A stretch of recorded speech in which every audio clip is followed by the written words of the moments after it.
Well, good evening, everybody. Hiya. Lovely to see you.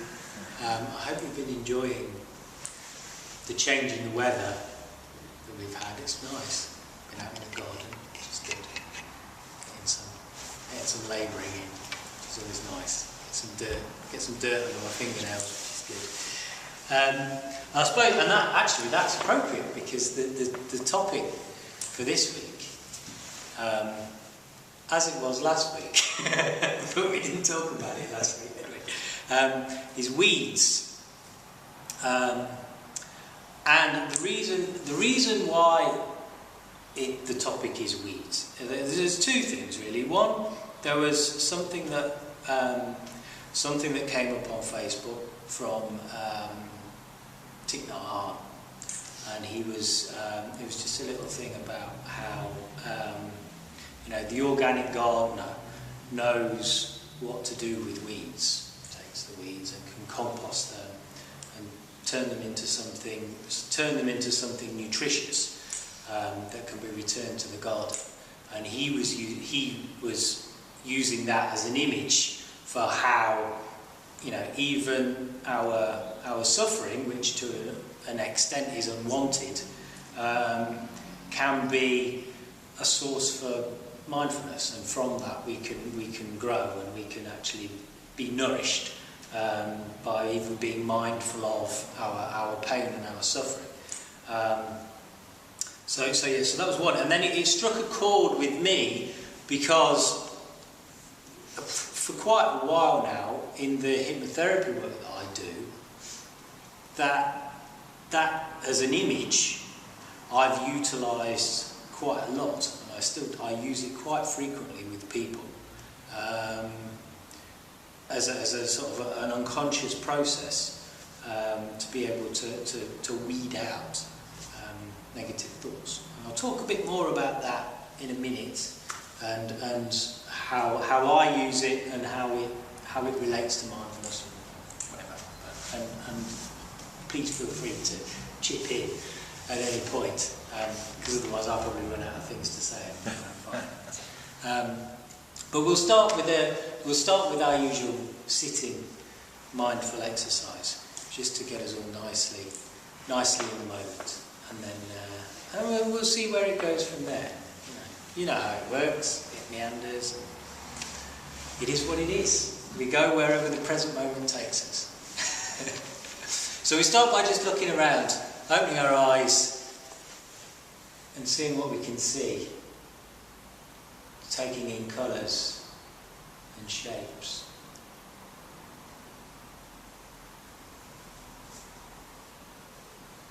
But being aware of the light at this moment.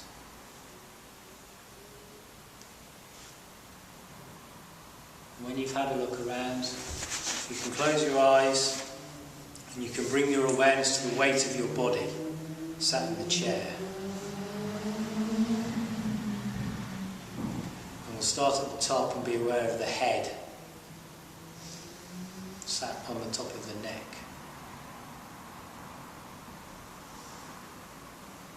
And then aware of the neck and the shoulders, aware of any tension we may be holding there. And as you become aware of the neck and shoulders, just allow gravity to relax those out. To draw down through the shoulders, to draw down through the neck, down through the spine. Feel the spine straighten.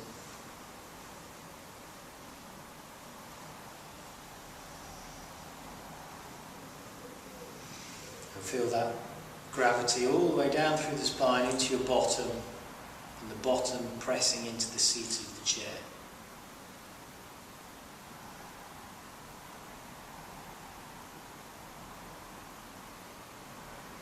Be aware of the position of your arms and your hands.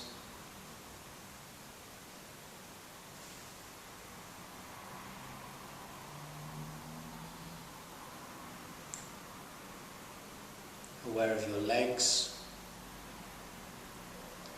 all the way down to your feet, in contact with the floor.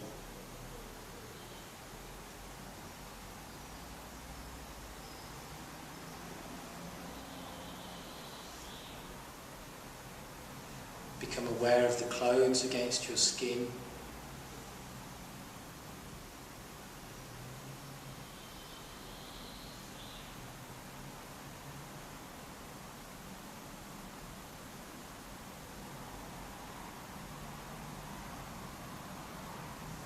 And then aware of the faint movement of air.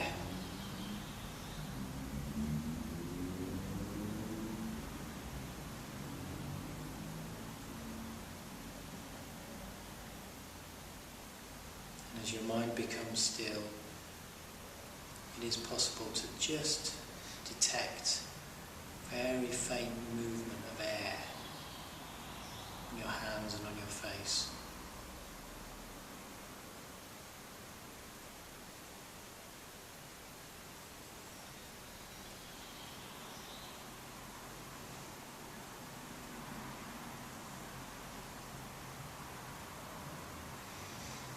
And now become aware of smell.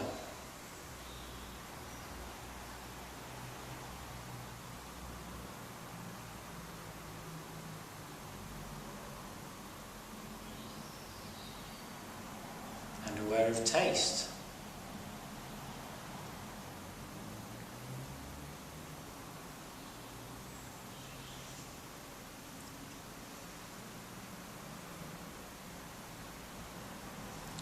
And then finally become aware of hearing and sound. And for the next few moments we'll just allow the sound to happen, moment by moment. And if the mind wanders, it's okay, just bring the awareness back to listening.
Be aware of the fact that even though there's traffic outside and life continues all around us in the present moment, it doesn't impact upon us being alive and our experience of being alive and our ability to be aware of just being this moment.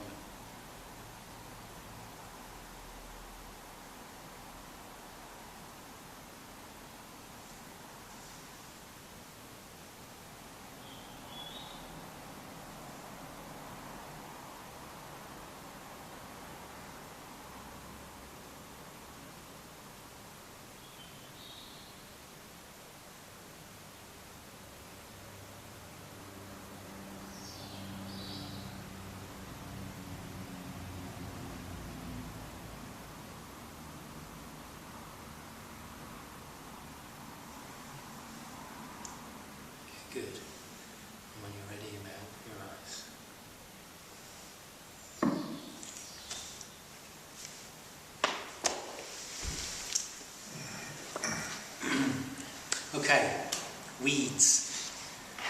Well, when I use it in my hypnotherapy, what I'll often do in that situation is, I'll have my client, hopefully in a very nice trance, on the couch, and I'll take them to a garden, and it's a useful tool because they can then encounter whatever it is they need to encounter within the garden and experience whatever they need to experience. But I will also introduce this concept, if you like, of weeding, and how when a gardener looks after a garden and wants it to flourish and be beautiful, you have to tend the weeds. And it's something that you do constantly. You have to be aware of them, vigilant to them, and they are something within the garden which are generally unwanted. We don't want it overgrown with weeds. We want our flowers and our shrubs and things to flourish and not be tangled with weeds. So we would want to pluck the weeds out and remove them from the garden because they're unwanted and they're damaging. But the beauty of gardens and nature and that kind of thing is we can take those weeds and we can put them in a composting container, we'll leave them alone, and nature will do its thing, break it down, and then turn it into something nutritious, something useful that we can then return to the soil and enable our plants and our flowers to flourish and to grow. And so the association that I make with people when they're in that state is that we have in our mind unwanted thoughts, negative thoughts. We're all prone to them, those thoughts that tell us, that affect our self-confidence, that tell us we're no good, or that tell us we're ugly, or tell us that we can't change, or that it's pointless to change. Those little nagging negative thoughts which cause us stress, cause us anxiety, tangle us, prevent us from growing in the same way as the garden does. They prevent us from being able to flourish. And so what I ask people to do in trance is for their unconscious mind to pick out these unwanted thoughts, these negative thoughts, and in the background pluck them out and compost them and turn them into something nutritious. Now I don't ask them to do any more than that. I don't ask them to analyse that. I don't ask them to identify at that point in time what those negative thoughts might be, and to actually visualise plucking them out of the ground. I just ask that happens unconsciously in the background.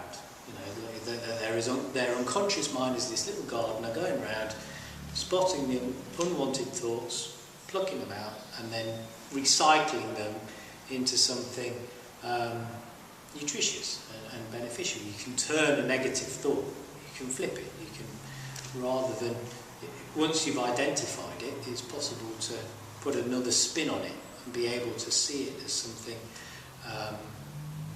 positive, something that you can get some benefit from. But that process is not a particular, I don't ask people to do it mindfully. It's not something that I'll sit with someone and do in a mindful way. We wouldn't enter a mindful meditation and be aware of those negative thoughts and do something with them.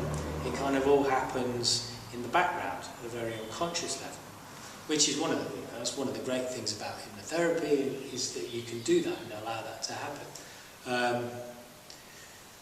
But reading what I was reading the other day about what Thich Nhat Hanh was talking about, he's obviously coming at it from a very mindful perspective, where it's not the unconscious mind plucking them out unconsciously, so it's happening in the background and you're not necessarily aware of it.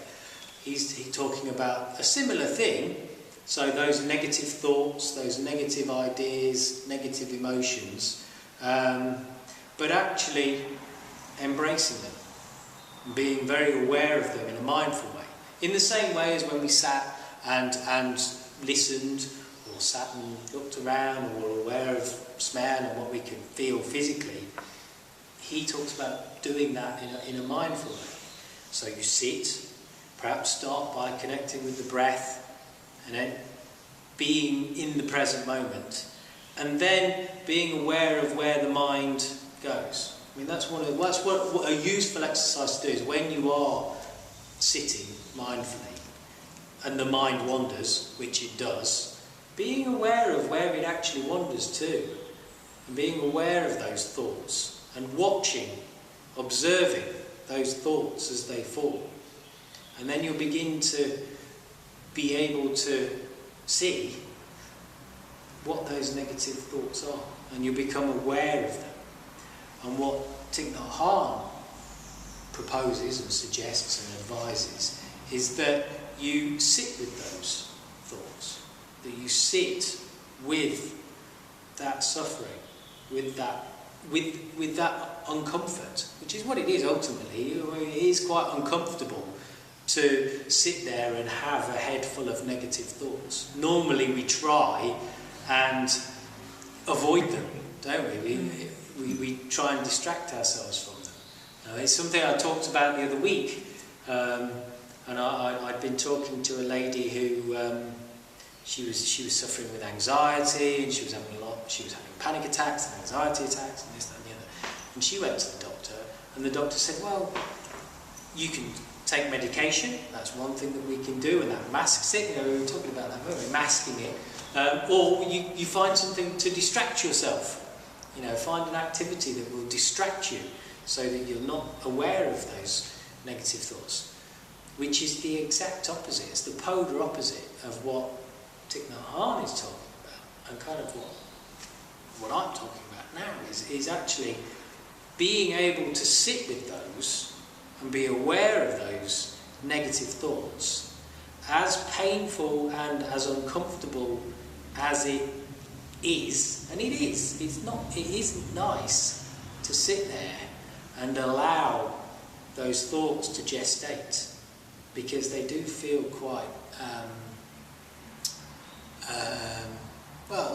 like an invasive weed. Once they get a hold, you think about. I was doing it today.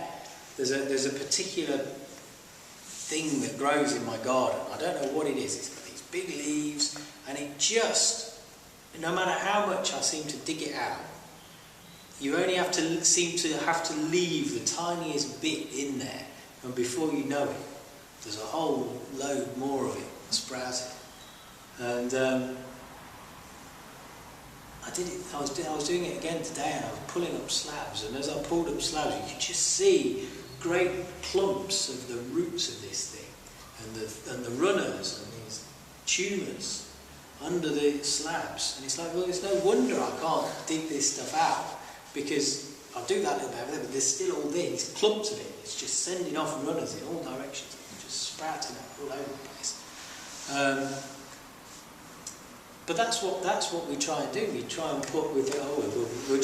We'll put a nice patio over the top of that and suppress it. But that's, when we talk about distracting or masking those negative thoughts, that's what we do. We just think, we'll cover it over, and then we can't see it, but it's still there underneath.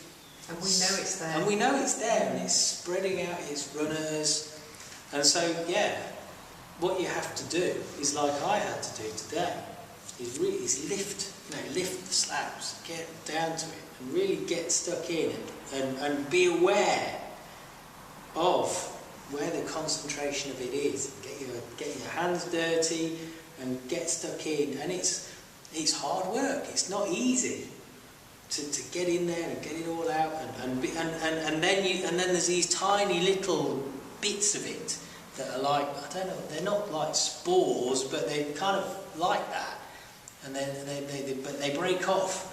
They just sit there in the soil, and that they're just going to do the same thing again. now, I mean, I suppose there's several approaches I could take. I could just think, right, well, this is going to be a constant, maybe this is just going to be a constant thing. I can do my best, and I can be aware of it, and when it surfaces, you know, be aware of it and deal with it as best I can. That's one approach, and you could do that mindfully. You know, I could think, okay, well, I'll when it springs up, I'll be aware of it, I'll be mindful of it, and I'll deal with it in that moment. That's one approach, and that's perfectly valid. You know, I won't be able to see it. It won't eradicate the problem completely, but that's one approach. Or the other approach is to be a little bit more full on and really, yeah, like I did today, really get stuck in there and labour. You know, work hard at it to get in there, dig down. See what's really there at the heart of it. I think that's possibly what it is, isn't it? We see it spring above the ground, and it's the same with those negative thoughts. We can be aware of elements of it that come to the surface that are maybe a little bit unpleasant, and those bits we can see because they've got great big, you know, stretching out the analogy, they've got big leaves on them, and they're there, and they stand out because next to my lovely lupins, these things are ugly. You know, next to those lovely, wonderful thoughts that I have about, you know, being happy and, you know, all the other stuff, and how great it is to be alive, then there's all this ugly stuff, all my pain and suffering, and I can just tackle that superficially. But I mean, I can do it kind of mindfully, I can be aware of it, or we dig down and we get, you know, we remove the layers that are perhaps masking it and get really, you know, take mindfulness to another level and be really mindful of it and work hard and labour. And I think perhaps that's what Thich Nhat Hanh is getting at when he's talking about really sitting with the discomfort and the pain and working hard at it so that you get past all the superficial stuff. You know, you get past the sprouts and the leaves and get down to the really ugly stuff, or where the concentration of roots and tumour and runners are, and be aware of those and tackle those. And that's obviously one of the great things about mindfulness that you're able to do. You know, you don't have to come to see a hypnotherapist like me that will put you into trance and you know, plunge straight into your unconscious and grab hold of whatever it is that's eating away at you from the inside. Fantastic as that is, and I do really enjoy doing that, especially if I make someone cry, because then you really know that you've got to the heart of the matter. But you can do it yourself mindfully, but it takes time, and it takes dedication, and it takes practice, and it takes hard work to be able to sit with your pain, with your mental and emotional angst and anxiety, and get past all the superficial stuff that just makes you feel a little bit miserable, right down to what is at the core of it that is making you miserable. Because then when you do get down to it and can be aware of the real bitter inner pain that you may be feeling, it's only then that you can extract it and feel the relief and feel the peace of knowing that you have actually got to the heart of the matter, that you've potentially eradicated this problem. But that's not to say that, you know, it won't spring up somewhere else, because that happens. That's what happens in God. I suppose that's why it's such a nice analogy, because you can do it once.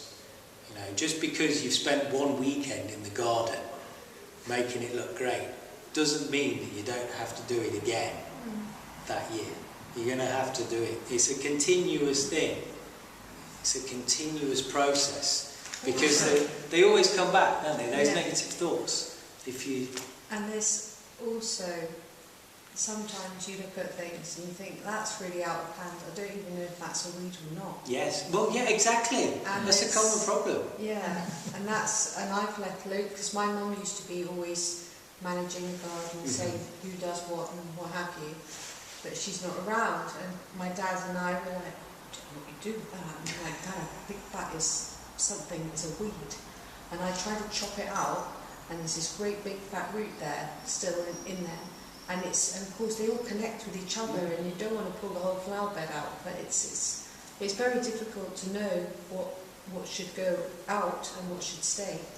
And I look at it as, if it pleases me visually, then it should stay. Yeah. But some things that please you visually to start with, they drop all their seeds and that's it, boom, explosion. And so that's why it becomes a continual process, yes. isn't it? You and can you have leave to it, think it's all right, and then Yeah, exactly. And so you have to use your judgment. You have to use your instinct. You know, you can go off and you can read all the books on horticulture that you like and become an expert. But that's not going to it's going to help you, and you're going to become a better gardener. But it's not going to eradicate the problem. And the same is true of mindfulness, definitely. And the mindful approach to your own thoughts and ideas. You have to trust your judgment. And if it causes you pain, then be aware of that and sit with that. If it causes you pleasure, then be aware of that as well. You know, don't be. I suppose there's a thing about, you know, making judgments, what's good and what's bad, and that's what you're saying there is. It's hard to tell. You don't know whether it's a weed or one of the wanted plants. And that's kind of good, because you're not labelling them. You're accepting them as they are, and then making a decision. Saying, okay, well, that one can go, that one can stay, because I think that's going to be nice in my garden. 2 weeks later. Well, yeah, maybe, but then the same happens when we're mindful and being aware of our thoughts and ideas. You apply the same process. You don't label them necessarily. There you go, though. So if you had labelled them in the beginning, putting a tag in the ground, you know it was a weed or not. That's crucial. But there you go. You see, that's the ideal world, isn't it? That's when you start from scratch with a blank canvas of soil, and you plan out the whole garden and all the planting, and you're able to put in your little markers, and you know exactly what you've put where, and you can allow it to do its thing. You know what's what, and you know exactly when something comes up that isn't as it's supposed to be. Unfortunately, in this, we don't have that luxury, do we? We don't. It's easier in the mind, because you know, if it's causing you pain or it's a negative thought, then it's probably a weed. You know what I mean? There's another guy called Robert E. Sharma. You may have come across him. He wrote a book called The Monk Who Sold His Ferrari. I've heard of that. And in there he talks about the garden of the mind. And he talks about being vigilant. And rooting out weeds as they grow. Don't allow them to take hold. Because you have one negative thought, that's it. It snowballs, and you'll have a lot of negative thoughts. Before you know it, you're negative. You become negative. You do. You become overrun and overgrown. But if you become aware and you see a negative thought on the horizon, bash it on the head quick, and it doesn't get a chance to root, and you know. To be vigilant. I mean, I suppose you could argue, you could take the standpoint and say, well, if we don't judge things and we don't label things, we just accept things, this is the way things are, nothing is good and nothing is bad, then is there such a thing as a positive thought, a negative thought? You are what you attract. There is that. But then I don't think there are none of the, any of those teachers, like you've just talked about Mr. Sharma, and I've talked about Thich Nhat Hanh, and you take any of the others, John Kabat-Zinn, the Dalai Lama, the chappie that you were talking about the other week, yeah, exactly. Any of that, you take any of those, and they'll all say, we should strive to be loving, kind, generous individuals to our peers and our colleagues and our fellow man, and ourselves, of course, and ourselves, in order to really grow. And so, in that sense, yes, of course, there are, positive and negative. Of course, there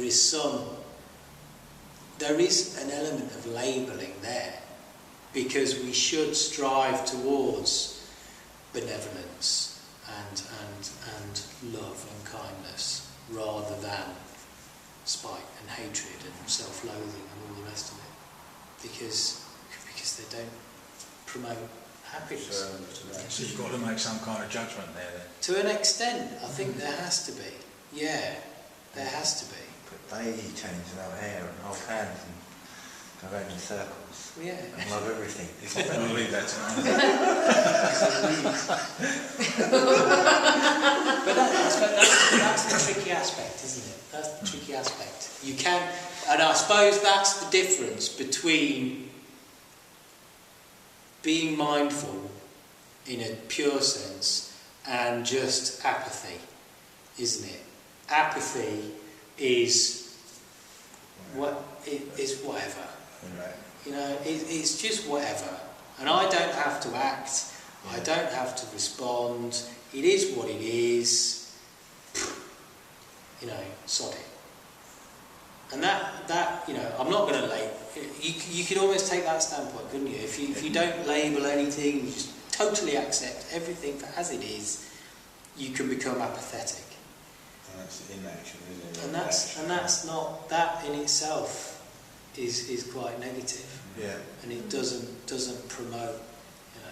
You don't see many people that are completely apathetic that are happy. And our goal has to ultimately be happiness. I hope so. I think so. I think so. And that's not a label. That's not a judgment. It's a way of being. We're conditioned to label things, aren't we? We are. We are. It's from a very small child, we're given words that they're labelled. Well, we are. Exactly. That's good, that's bad. Yeah. That's naughty behaviour, that's acceptable behaviour. That's right, that's wrong. And we grow up with that. That's why we don't have a mental garden that we can plan out, because from the moment we're born, we've got people planting all sorts of stuff in there. Yeah. Beautiful flowers and weeds. But thanks to our parents that fill our mental gardens full of weeds. Thanks, Mum. I'll put that on video. Thanks, Mum. There's something like a child who uses the word no 400 times a day or something. Something crazy like that. Yeah, it's not good for them, is it? No. It's not. But it's not also good for the pets. For dog training, you shouldn't really say no to a dog. It does the same. Has the same effect. It's a program. Doesn't help. It's programming something. It's programmable. Carrot rather than stick. And if it turns out around the other way, instead of programming it in a negative way, so you can't encourage to do something good. Well, there was a beautiful video I saw the other day, and it was lions in a circus, and this lion just got to the point where he was fed up of this stupid man prodding it with his stick, and he just went, right, you. He went for him, and he nearly tore him to pieces. I thought, well, kind of deserved it to an extent. Sort of deserved it, didn't he? To an extent, he kind of did. Joke about lion taming, but I can tell you later. Is it legal still? I thought it was banned. I think it was in one of those countries where it's still acceptable to torture animals and parade them around. You see, whereas in this country we love our animals, and you go to the zoo and you don't ever see anything because we build these wonderful environments for them. And we So give this true. wonderful natural habitat with all this kind of shelter that they need, and all you get is a load of bushes and a plaque. And the kids go, "What's in there, Dad?" And you go, "Well, according to the sign, it's it's a South American so and so. Where it is, I don't know." Come back tomorrow. That's so true. But then, I suppose if the alternative is one of those Eastern European zoos where it's just chained to the concrete in front of you. Rusty barbed wire. Yeah. I've seen that home. Anyway, right, let's breathe. Let's breathe. So, you may close your eyes if you wish and bring your awareness to your breath, starting at the point that the breath enters and leaves the body.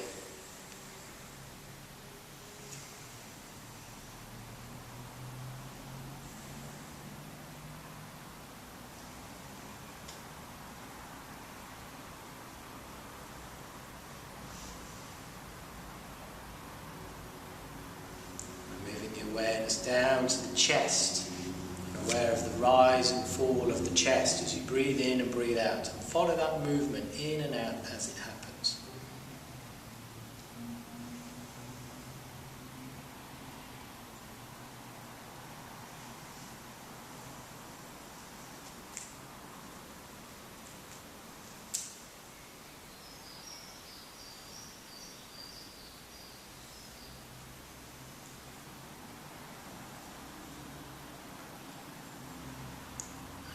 Now bring the awareness down to the diaphragm, and again aware of the movement in and out, up and down.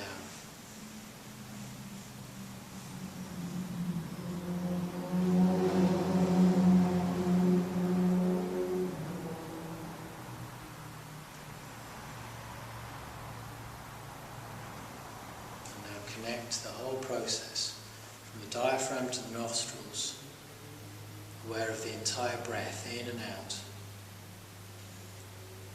following the movement, following the motion.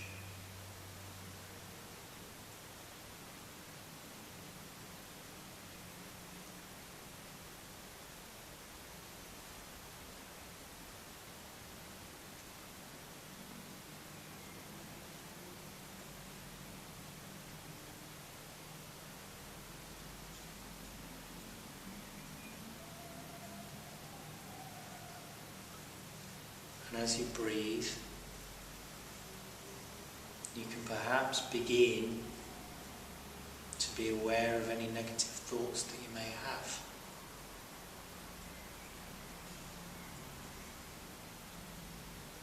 If anything has surfaced through the day. Any frustration, any anger. Just be aware of that.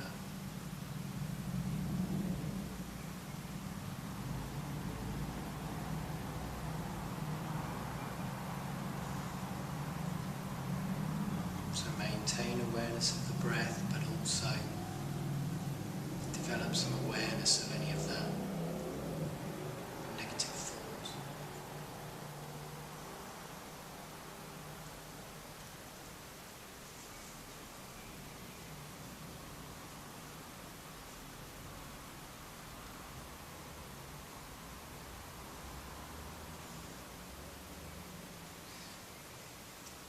Just sit there.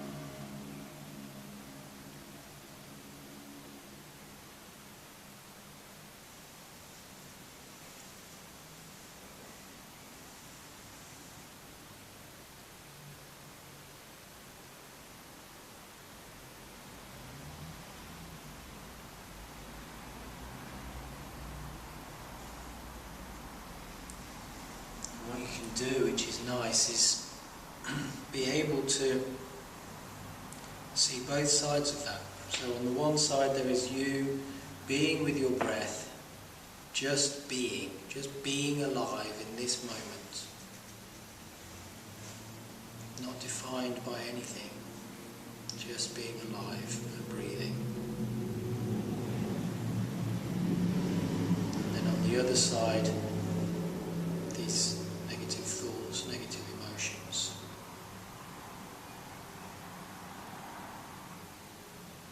And in being aware of that, it shines a light on the fact that those negative thoughts, they are not you.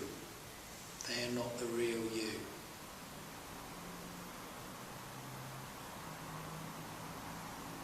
You sat being with your breath is the real you.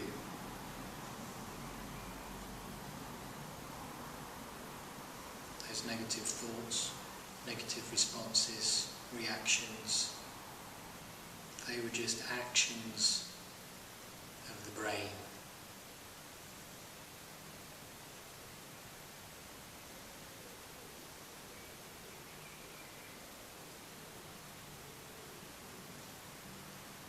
Just weeds in the garden, whereas you were the gardener.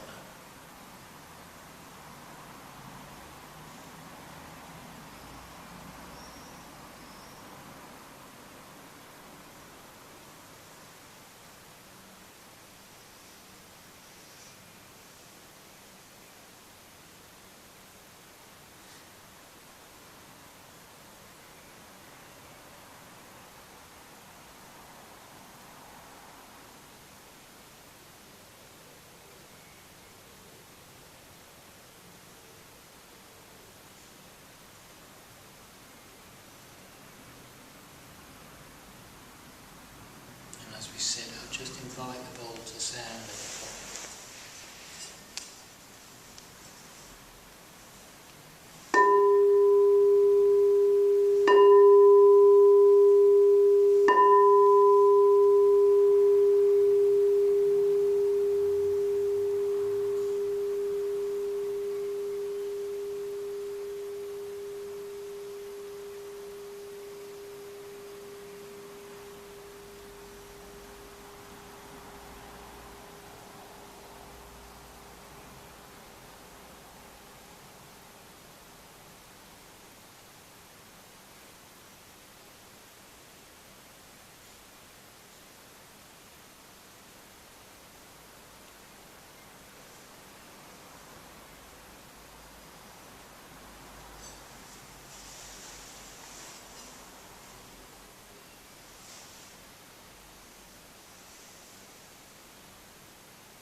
And when you're ready, you may open your eyes.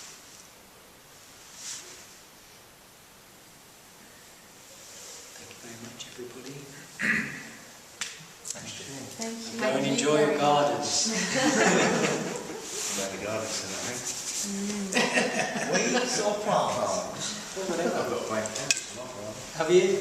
It's been very nice of them. They put some membrane down. I've killed They everything. kill everything and then they put some down from food tables on the top of that. So, nice little plot. So just do that. Wouldn't it be nice if we could do that? Just put a membrane down. Put it at the bottom in. Yeah, but you can't really come back from that. No, it's concrete over. That's like napalm. That's just concrete over. Yeah, but even concrete can get a breaker out. Yeah, I think the bottom is a little bit. A I don't know, I've never tried it. negative thought is you might get some weeds in there levels at some stage, a little bit of dirt. yeah, a few. But that's it, it takes a little, Yeah. But I little bird to fly over Yeah, drop the seed. on the ground, and there you go, before you know it. Full bottles of seed out from birds and everything else. I'm sure that was plants and weeds. Self-planters. Yeah. But I struggle with the gardener and the weed. Like separating them, separating the mind from really over the stuff. And I can give you, for instance, today at work, if we got a minute or two? Okay. Today, I don't normally give myself, I normally eat sandwiches, you know, when I work and sort of thing in the van. And I went, do you know what? I'm going to read that paper. I read something from that paper. And I broke away for must about 10 minutes and just read it. It was an article on mental disorders. Really. Right. Using some yesterday. I didn't read it yesterday. So I was aware that you could say the gardener was in charge there, and it felt good. I had 10 minutes, quarter of an hour. I thought it was good. Very rare for me to do that. I got home tonight and I got a bank statement. I was telling Stuart on the way over, and it was a charge from BT. And I thought, should have tackled this before. I've got a lot of time, but I got into it. What I call the madness. I got into my madness and made the phone call and spoke to a young lady abroad, and moved into unlimited from moved my usage up. Yeah. My camp sort of thing, and it wound me up. But I mean, I dealt with it, and it was okay. But it put me into a place of I suppose I'm a bit uncomfortable. Stress myself out a little bit. You might say. Yeah. And I didn't have to do that. No. I could have tackled it another time. But I did it, and then I got in a bit of a rush because I had to have a shower and have a shower. Get up and pick Stuart up, and I was late for that, and it was sort of all a bit like that. Was at 1 o'clock today I could do that, and at 5 o'clock today I couldn't seem to do that, and it's separating that weed from the gardener. It's